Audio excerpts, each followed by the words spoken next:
Oraingoan, GIMP programak testuekin lan egiteko orduan ematen dituen aukera desberdinak zeintzuk diren aztertuko dugu.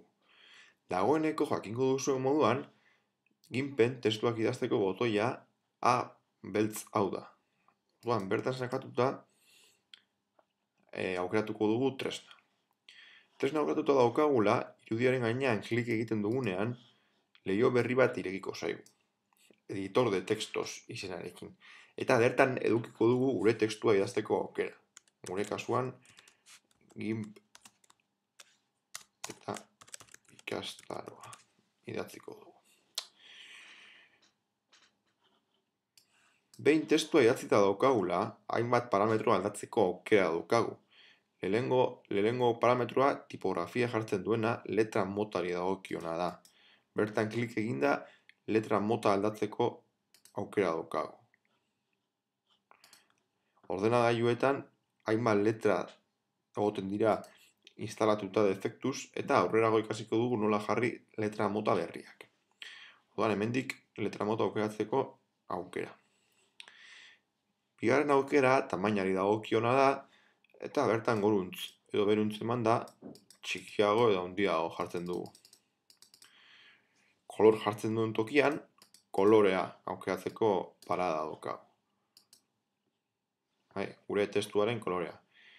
Justifika jartzen duen tokian, Wordeko testu bat balitzen moduan, eskerrean, eskubian, erdian edo justifikatuta. Gure kasuan erdian utziko dugu. Eta hemen berago badaude beste aukera batzuk, bi aukera hauek oso interesgarria dira. Goikoak lerro batetik bestera dagoen tartea handiagotzeko edo txikiagotzeko balio digu. Eta hemen A eta B bat agertzen diren botoi honen ondoan, letra batetik bestera dagoen distantzia aldatzeko aukera daukagu. Distantzia handiagoa edo txikiagoa. Letrak bata bestearen gainean jarri arte. 0an utziko dugu, printzipioz. Testuarekin lan egiten bukatzen dugunean, editor de textosen cerrar emango dugu, eta kapetara joango gara. Dagoeneko ikusi dugu kapek nola funtzionatzen duten, eta kuriositate moduan esan behar da testuak kapa mota berezi bat direla. Behin nik testua editatzea bukatu dudanean, testu honetan zerbait aldatzea nahi badut, hemen gainean doble klik eman da, aukera daukat nire testua aldatzeko. Horregaitik kapa mota berezi bat dira, testu kapak. Testu kapa batean, beste edozein kapatan egin daitezkeen gauza berdinak egin daitezke. Adibidez, testu kaparen tamaina aldatu dezakegu. Horretarako, tamaina aldatzeko tresna aukeratu, eta testu kaparen gainean jartzen bagara, badakugu aukera testu hau handiagotzeko. Eskala ematen diogu, eta badago. Testu kaparen tamaina aldatzen dugunean, edo giratzen badugu, edo biratzen badugu, testu kapa izatetik kapa normal bat izatera igaroko da.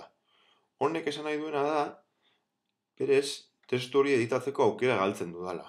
Baina hori ez da horrela.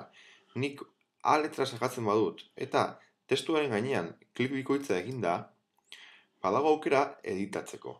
Gure testua editatzeko. Hemen, editar ematen badiot, badukat nik hemen idazten jarraitzeko aukera. Zer gertatu da? Tamaina handitzea galdu dudala. Orduan, testu baten tamaina handitzea nahi badugu edo giratzea nahi badugu, komeni da lehengo ziurtatzea idatzi nahi dugun testua ondo dagoela idatzita eta ez dugula ezer gehiago idatziko. Bestela, egin dugun aldaketa guztia galduko ditugulako. Eta, honekin testuekin egin daitezkeen eragiketa nagusiak ikasi ditugu.